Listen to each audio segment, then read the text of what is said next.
Welcome to Voice of Niger TV news stream, the daily news broadcasting program of your favorite news streaming channel. I am Fatima Abdullahi Mohammed. First, the major headlines. Court order nullify Nani's national president, illegal impeachment, backs Comrade Ahmed Idris Tachiko, legitimate and substantial Nani's national president. NASU, SANU threaten indefinite strike nationwide. We have buried 106 people so far, says Plateau local government chairman. Now the news and details. The district court Chanchaga of Niger State sitting in Mina under the worship of Judge Saadatu Abubakar Gambo has on Monday 11 April issued a court order nullifying the illegal impeachment of Comrade Ahmed Idris Tachiko as national president by the National Association of Niger State Students. The order of interim injunction restraining the defendant, Nani's SRA and other members of the National Executive Council from recognizing any officers in the place of national president as Comrade Ahmed Idris Tachiko remains the substantial national president. It will be recalled that the national vice president has claimed to become the national president of the association. Meanwhile, the SRA has on Saturday, 6th March 2022, illegally carried out impeachment of the national president without tangible reasons after serving a 6-week term of suspension. Barrister A.H. Hassan have earlier on 8 April 2022 approached the court to apply for the interim injunction restraining the defendant from carrying out any duty or responsibility of any form in the name of the association. The presiding judge issued the order on Tuesday, 11 April 2022. Reacting to the recent development is the Non-Academic Staff Union of Education and Associated Institutions (NASU) and the Senior Staff Association of Nigerian Universities (SANU) have threatened a total and indefinite strike. The Joint Action Committee of NASU and SANU disclosed this in a communique on Wednesday amid the ongoing warning strike by the unions. They explained that government's failure to address the issues led to the warning strike. According to the union, some of the issues include problems of inconsistency in payment with the Integrated Payroll and Personnel Information System (IPPIS), non-payment of end allowances, and non-payment of arrears of national minimum wage and consequential adjustment, among others. However, they called on Nigerians and stakeholders in the university system to prevail on the government to honor the agreement to avoid a total breakdown of industrial harmony in the universities and inter-university centers. 106 persons have so far been buried due to the attacks on communities in Plateau State. The chairman of Kanam local government area, Dayabu Garga, who gave an update about the mass burial, also said they are picking more dead bodies in the farmlands and more than 16 people were hospitalized. According to him, Kanam was not only the local government affected by this attack. People were also killed in Wasa local government area and also affected about 10 villages in Garga comprising Kukua, Giambau, Dungur, Kiaram, Yelwa, Dada, Wanka, Shuwaka, Gwamdaji and Dadankuwa. Meanwhile, Governor of Plateau State Simon Lalong mandated security operatives to dominate the affected areas and go after the fleeing terrorists and ensure they pay for their crimes. We'll go on a break. When we return, there will be more stories. Please stay tuned.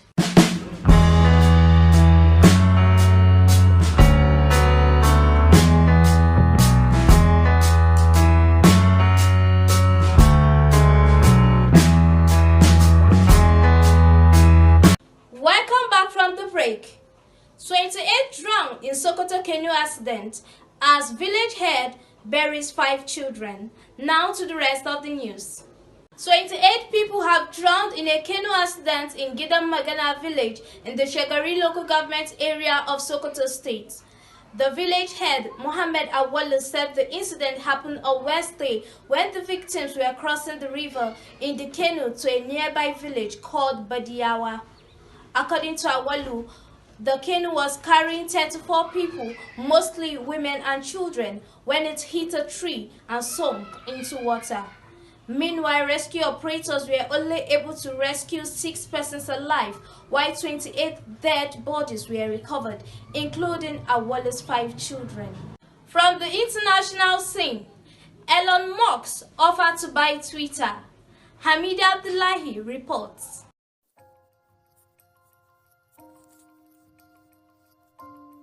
Elon Musk has launched an audacious bid to buy Twitter for more than $40 billion, saying he wants to release its extraordinary potential to boost free speech and democracy across the world. It was disclosed on Thursday by the Tesla chief executive and world's richest person that he had launched a hostile takeover of Twitter.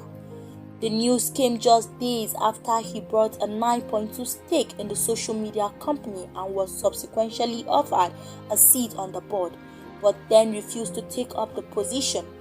Meanwhile, Musk, who has more than 80 billion followers on Twitter, said if his offer was not accepted, he would reconsider his position as a shareholder, as he did not have confidence in Twitter's current management.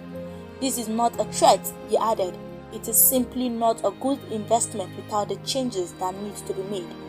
Police killing way in the banlieues before renewed votes. Residents of the deprived suburbs around Paris said they are frustrated by police and have little faith in the political system. According to Salion Dream, an unemployed 30-year-old looking for work as an accounting clerk, said he is not going to vote because he don't trust anybody. Meanwhile, April 24 will conclude France's presidential election, pitting incumbent Emmanuel Macron against the far-right Marine Le Pen, but the political finale will not be a big moment in Bordeaux, part of the deprived banlieue or snub of Sevran, northeast of Paris. Mariupol mayor denies hot season. Vadim Boychenko says Mariupol will remain a Ukrainian city after Moscow claims strategic win. Ukraine claimed it struck Russia's Black Sea warship Moskva with 2 cruise missiles, causing severe damage. It was confirmed by Russia that the ship has been damaged and crew evacuated due to fire, but says it is investigating the cause. According to U.S. President Joe Biden, announces $800 million in additional military aid to Ukraine. However, Ukrainian officials say at least 4 people have been killed in the eastern city of Kharkiv amid increasing Russian bombing, and Mariupol mayor estimates more than 1,000 people are awaiting evacuation from the city. I am Hamida Abdullahi reporting for International Scene. And on sports, 8 Nigerian athletes get IOC scholarship. Hanifa Maude Mohammed reports. 8 Nigerian athletes have been captured in the latest International Olympic Committee Scholarship Scheme 2024. The list is headlined by 100 meters hurdlers and reigning Commonwealth gold medalist Oluwatobiloba Amusan, who also won the 100-meter hurdles title at the Diamond League, and Tokyo Olympics bronze medalist Ace Brumi. Other star athletes on the scholarship list include Aruna Quadri, who has shot himself into reckoning as the first African table tennis player to play in the quarter-finals of the Olympics, and recently became the first African player to reach the semi-final of the World Table Tennis Star Contender Championship in Qatar. The list also includes Imao Bong Uko and Ufyong Idem. Meanwhile, the Executive Committee of the Nigerian Football Federation has approved the recommendation of its Technical and Development Subcommittee for the appointment of Salisu Yusuf as the head coach of Super Eagles B. In other appointments, Ladan Boso retains his position as head coach of the U20 boys. Furthermore, the Ministry of Youth and Sport Development has appointed former international athlete and chairman of Edo State Sports Commission, Yusuf Ali, as the coordinator of Team Nigerian to the 2022 Commonwealth Games in Birmingham, England.